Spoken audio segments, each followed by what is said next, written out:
balik lagi sama gue Kezia di Skincare 101. Dan kali ini gue akan bahas rangkaian skincare apa aja sih yang bisa dilakukan pada saat masa menstruasi.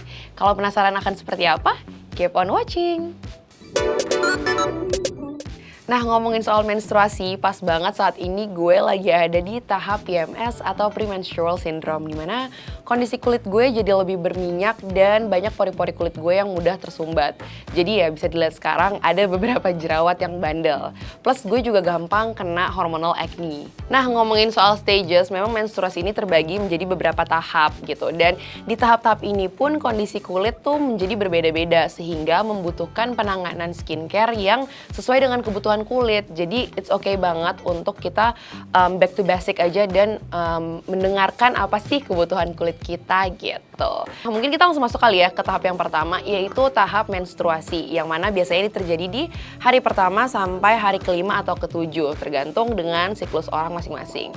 Biasanya di kondisi ini kulit tuh lebih kering, lebih kusam, dan kayak garis-garis kulit tuh memang lebih kelihatan. Untuk menangani hal ini, fokus skincare yang harus kita lihat adalah skincare yang bisa membantu kita untuk melembabkan kulit dan bisa membantu menghidrasi juga. Kira-kira ingredient skincare apa aja yang cocok untuk kondisi ini? Yang pertama ada hyaluronic acid, sodium hyaluronate, glycerin, dan panthenol. Di stage ini gue pribadi pakai toner dari Dirmi Beauty yang Skin Barrier Essence, atau ada juga Kosher X yang Hyaluronic Acid Power Essence.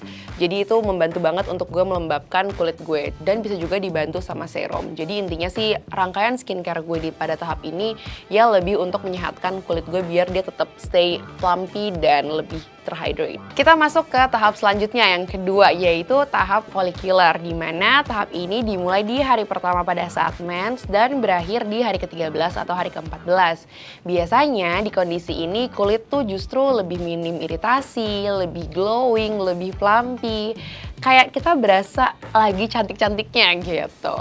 Nah, makanya di tahap ini menurut gue ini cocok banget untuk kita bisa cobain produk skincare baru karena kulit kita jadi lebih tahan banting. Selain bisa cobain skincare yang baru, menurut gue di tahap ini kita juga pas banget nih untuk bisa pakai skincare eksfoliasi biar mempercepat regenerasi sel kulit. Fokus skincare sendiri adalah yang seperti gue bilang tadi, eksfoliasi dan memaintain aja sih kondisi kulitnya jadi nggak berantakan dan nggak kemana-mana. Dan bisa juga coba skincare baru yang seperti udah gue bilang tadi. Nah, rekomendasi ingredients apa yang cocok? Ada vitamin C, AHA, dan BHA. Gue sendiri pakai yang all ingredients ini tuh udah ada in one bottle, yaitu Kosher X, vitamin C, AHA, and BHA toner essence. Ini oke banget sih di kulit, dia cair dan cepet banget nyerapnya. Lanjut di tahap yang ketiga, yaitu tahap ovulasi yang biasanya dimulai dari hari ke-14 sampai hari ke-19 lah kira-kira. Nah, biasanya di tahap ini kondisi kulit kita tuh justru udah mulai masuk yang lebih berminyak, sebumnya tuh yang lebih banyak dari sebelumnya. Dan karena sebumnya lebih banyak, obviously jadi lebih mudah berjerawat kulitnya. Makanya fokus skincare-nya adalah yang mengeksfoliate dan membersihkan pori-pori kita. Karena kan dengan sebum itu takutnya pori-pori kita semakin mudah untuk tersumbat. Nah, rekomendasi ingredients yang cocok untuk kondisi kulit ini adalah glycolic acid dan mandelic acid. Gue sendiri pakai yang glycolic acid 7% toning solution dari The Ordinary. Nah, selanjutnya juga ada glycolic acid toner dari Skintific. Selain itu ada juga yang berbentuk serum dari local brand, itu dari Something, yaitu 5% mandelic acid mild exfoliation serum. Masuk tahap yang keempat atau tahap terakhir, ini adalah tahap yang lagi gue jalanin, yaitu tahap luteal, yang dimana ini bermulai dari hari ke-20 sampai hari ke-28. Nah, tahap ini biasa dikenal juga dengan sebutan PMS atau Premenstrual Syndrome yang udah gue sebutin tadi. Seperti yang udah gue mention juga di depan tadi, obviously lebih berminyak, dan terutama untuk teman-teman yang acne prone, ya di tahap ini akan banyak jerawat-jerawat gemas yang bermunculan. Karena masalahnya adalah oil, obviously cara untuk menangani ini adalah mencari skincare yang fokusnya di oil control. Dan untuk rekomendasi ingredientsnya ada salicylic acid. Untuk contoh produknya sendiri yang gue pakai ada di Avoskin YSB Salicylic Acid 1% plus zinc and tea tree water. Ini oke banget sih karena dia juga memang secara spesifik memang dikhususkan untuk membantu membersihkan komedo di pori-pori yang tersumbat dan bantu mengurangi jerawat begitu.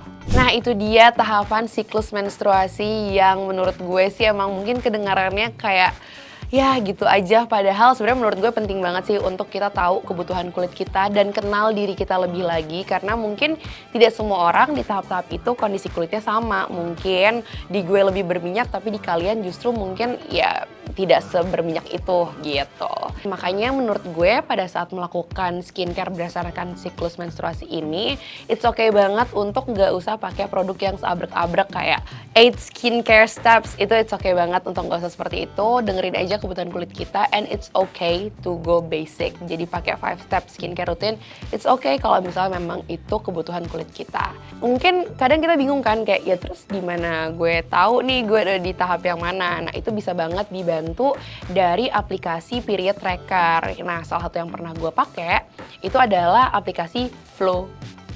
Nah, aplikasi Flow ini kayaknya udah hype banget lah di kalangan para perempuan yang kalau kalian laki-laki nonton, ini bisa kalian lihat dan download juga biar tahu pasangan kalian lagi di stage mana, jadi tahu kalau misalnya dia udah mulai moody itu udah bisa kelihatan di situ. Aplikasi Flow ini kita bisa nge-input mood kita gimana, terus physical symptoms kita gimana, apakah kita ada headache atau mulai ada pegelinu-pegelinu, itu bisa kita input. Dan dari sini Flow tuh bisa nanya juga nih di awal kayak siklus kita tuh berapa hari, terus kita mulai mensnya kapan, itu kita bisa add juga di situ, sehingga nanti di hari-hari itu akan kelihatan kita udah masuk di tahap mana. Selanjutnya mungkin ini malah menurut aku agak underrated ya. Jadi aku sendiri adalah pengguna iOS. Nah di iOS itu atau produk-produk Apple, terutama yang smartphone, itu udah disediakan aplikasi yang namanya Health.